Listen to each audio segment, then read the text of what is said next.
우리는 과학의 시대에 살아가고 있습니다. 과학이 홍수라고도 볼 수 있죠.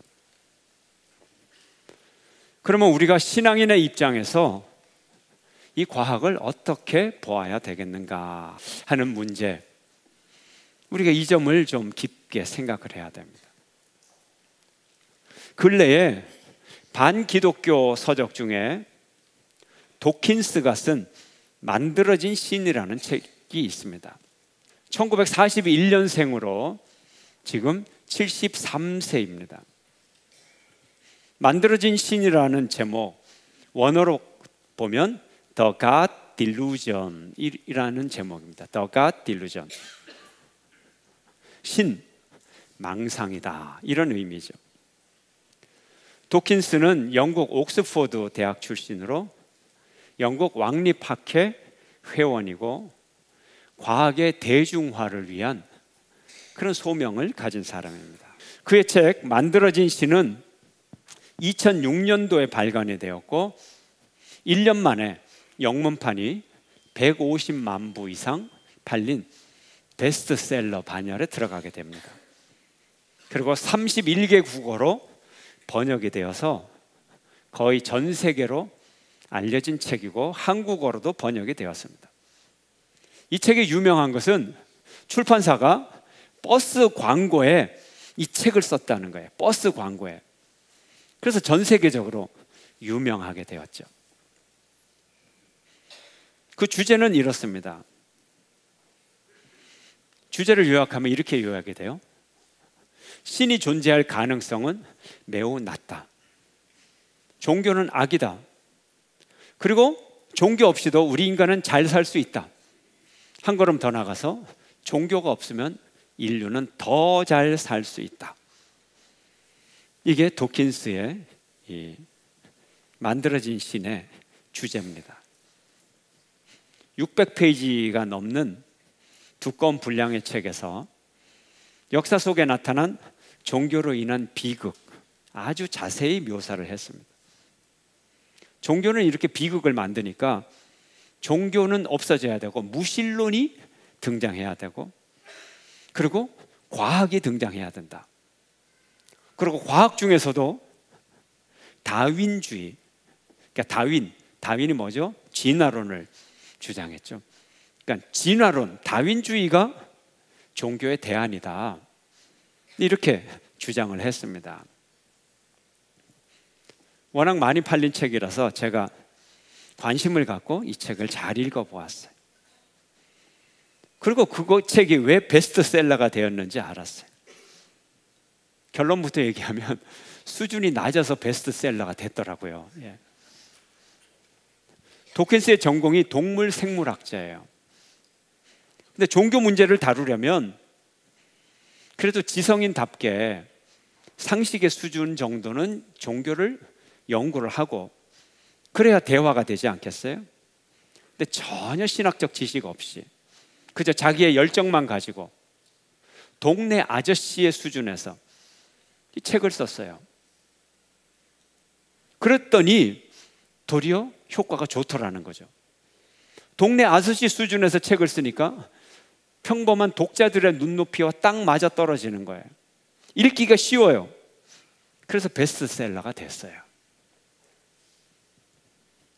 그래도 설교 시간에 다루어야 하는 것은 이 책이 근래에 팔린 반기독교 서적 중에 가장 많이 팔렸고 가장 많은 영향력을 끼쳤기 때문에 우리가 그 내용을 제대로 신앙인으로서 알아야 되는, 이 도킨스의 오류는 다음과 같아요. 첫째, 그는 신이 존재하지 않는다는 것을 증명하지 못했습니다.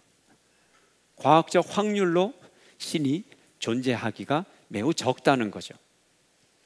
이것은 자신이 처음부터 할 수 없는 말을 하는 거예요. 신이 존재하는가 존재하지 않는가 과학자가 할 수 있는 얘기가 아니고 과학의 영역이 아니죠. 과학의 연구 대상이 아니죠. 과학은 뭐예요? 물질을 통해서 반복적인 실험을 통해서 연구의 결과를 내놓는 거, 확률적인 결과예요. 이게 과학적 방법이에요. 근데 신은 과학의 연구 대상이 되지 않지요. 둘째로 그가 구세주처럼 내세웠던 무신론, 종교가 사라지고 무신론이 있어야 된다, 그렇게 얘기했지만 그는 무신론의 잔혹성을 무시했습니다. 역사를 보면 기독교뿐만 아니라 이슬람의 요즘 같은 자살폭탄 테러, IS의 테러, 종교의 폭력을 이 도킨스는 고발을 했습니다. 그러나 이런 종교는 정상적인 종교가 아니죠. 병든 종교죠. 병든 종교인이 저지르는 일이죠. 진정한 종교의 주체인 건강한 종교인은 이런 일을 할 리가 없죠.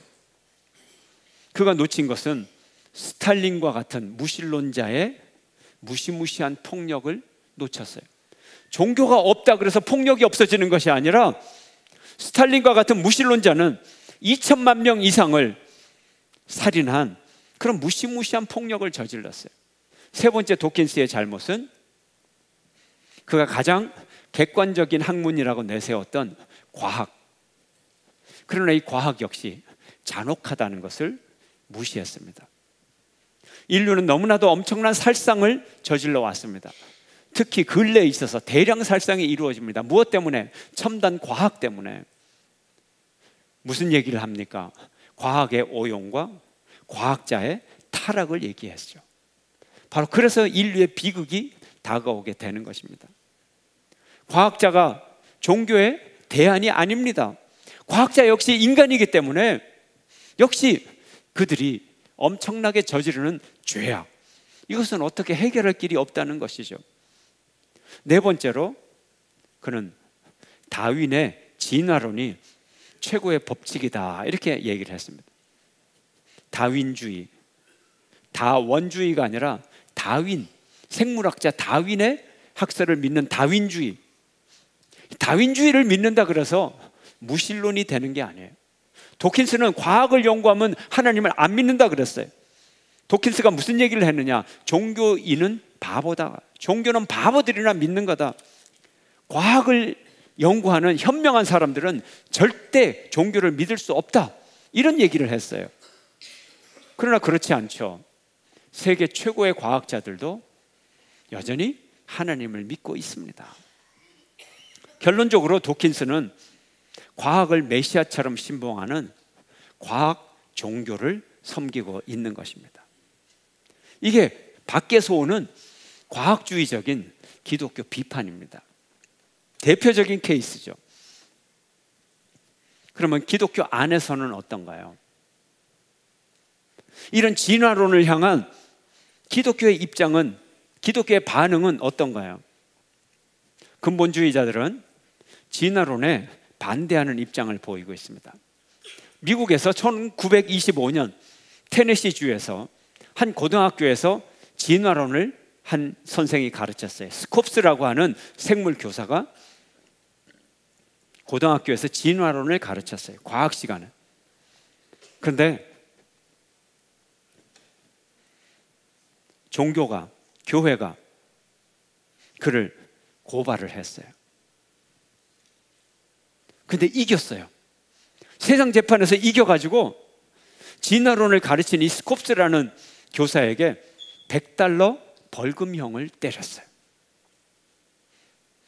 자, 세상 법정에서 신앙이 진화론을 이겼어요. 이 재판의 이름은 원숭이 재판입니다. 이 사건 때문에 교회가 유익을 본 것이 아니라 이 사건 때문에, 이 재판 때문에 기독교는 엄청난 수치를 당하게 됐어요. 왜요? 교리를 가지고 과학을 다스리는 중세 기독교를 재현했다는 거죠. 이건 이론으로 이긴 게 아니에요. 힘으로 이긴 거지. 분위기로 이긴 거지. 교회가 이래서는 되겠어요? 21세기의 교회가 이거 좋다고 박수치면 안 되는 거예요. 신앙의 이름으로 과학을 탄압하면 안 되는 거예요. 한국에서도 일부 과학자들이 창조론을 과학적 사실로 입증하겠다고 노력하고 있어요. 그래서 일부 과학자들은 지구의 나이가 6,000년이다. 노아 대홍수를 과학으로 증명하겠다. 그래서 단체를 만들었어요. 이들은 과학의 정론이라고 하는 방사능 연대 측정법을 부인하고 틀렸다 그러고, 지구의 나이가 6,000년이다. 우주의 나이도 6,000년이다. 이렇게 주장을 하고 있어요. 성경이 그렇게 말한다는 거죠. 하지만 이들의 노력에 대해서 우리는 No, thank you 이렇게 얘기를 해야 돼요. No thanks 그래야 돼요. 감사한 게 아니에요. 왜요? 성경에서 우주의 나이가 6,000년이라고 말하지 않아요. 성경 어디에도 말하지 않아요. 근데 창조과학자들은 성경이 말한다는 거예요. 창세기에 누구는 몇 년 살고 누가 누구를 낳고, 이거 계산해 보니까 6,000년이 나온다는 거예요. 성경에서 누가 누구를 낳고 몇 년 살고 누구 낳고 이게 30년, 오늘날의 한 세대가 아니에요. 낳았다고 하는 것은 누구의 후손이라는 뜻이지 바로 직계 아들이라는 뜻이 아니에요. 물론 아들도 있죠. 그러나 낳았다는 것이 100대 후손이 될 수도 있고 1000대 후손이 될 수도 있고, 연대 측정을 할 수가 없어요. 성경은 지구가 6,000년이라고 얘기하지 않아요. 그렇다고 해서 성경은 일반 과학자들이 얘기하듯이 우주의 나이가 137억 년이다, 지구의 나이가 46년이다, 이거 성경에 없어요. 아무것도 없어요. 6,000년이라는 얘기도 없고 137억 년이라는 얘기도 없고 아무것도 없단 말이에요. 성경이 그렇게 얘기하지도 않았는데 성경이 얘기했다고 거짓말 치면 그러면 안 되죠. 그러면 안 되죠. 자신들이 성경을 잘못 이해하고 홍수의 연대를 자기 잘못된 방법으로 측정하고, 그리고 그 데이터를 억지로 과학으로 끼워 맞추려고 하는 이런 어리석은 시도, 그걸 교회가 찬동할 수 없어요. 왜요? 교회가 엉터리 과학을 찬성했다가 그것이 엉터리라고 밝혀지는 순간 교회가 조롱을 받잖아요. 성경이 어떤 책인가요? 우리가 말씀을 통해서 하나님이 우주 만물을 창조하셨다, 우리는 말씀을 통해서 믿어요. 그러나 성경은 우주와 생명 창조의 과학적인 과정을 과학적 언어로 기술할 목적으로 쓰여진 책이 아니에요. 성경은 신앙적 언어예요. 창조적 언어예요. 과학이 아니에요. 과학적 언어가 여기 없어요. 수학 공식이 없어요. 근데 창조과학은 이걸 과학책으로 읽는단 말이에요. 천체 물리학자 스티븐 호킹이 이렇게 말했어요.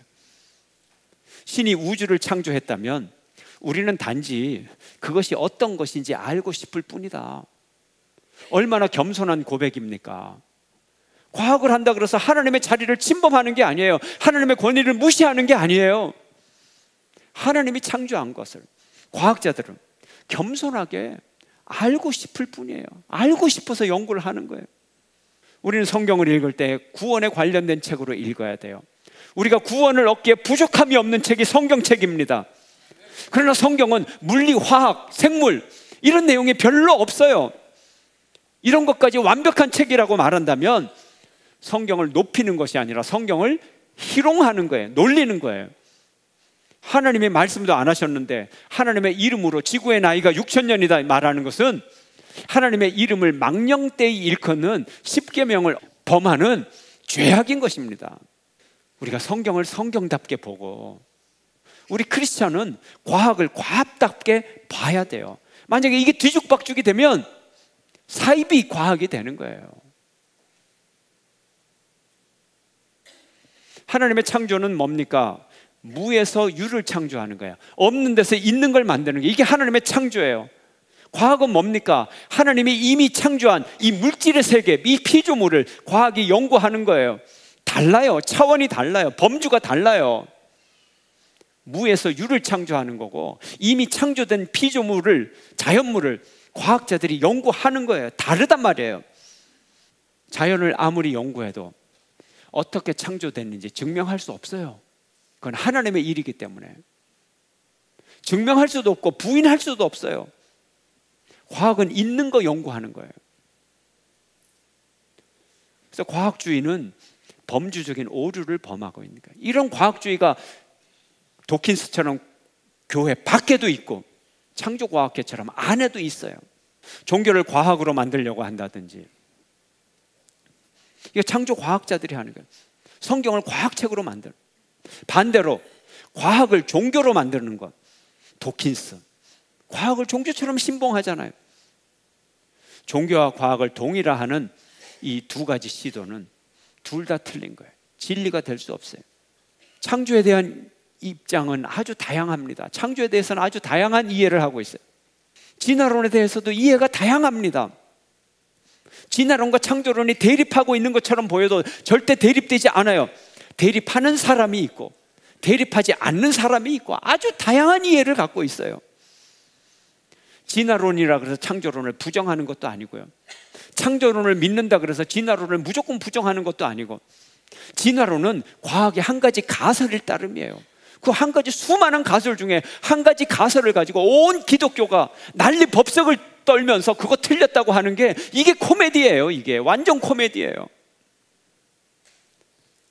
한 가지 가설이에요. 그거는 과학자들이 해결하면 되는 거예요. 세상에 많은 학문이 있어요. 종교가 있고 예술이 있어요. 문학, 음악, 미술, 연극, 영화, 건축. 또 과학도 많은 과학이 있어요. 물리학, 화학, 생물학, 천문학, 수학, 지질학, 공학. 많은 과학이 있어요. 과학이 모든 진리의 기준이 될 수 있습니까? 과학이 다른 모든 학문 분야에 우뚝 솟아 있는 그런 존재입니까? 그래서 여기 자연과학자, 의사들이 최고의 진리를 가진 존재다 그러면 여기 성가대가 벌떡 일어날 거야. 아니다, 예술이 진리지. 예.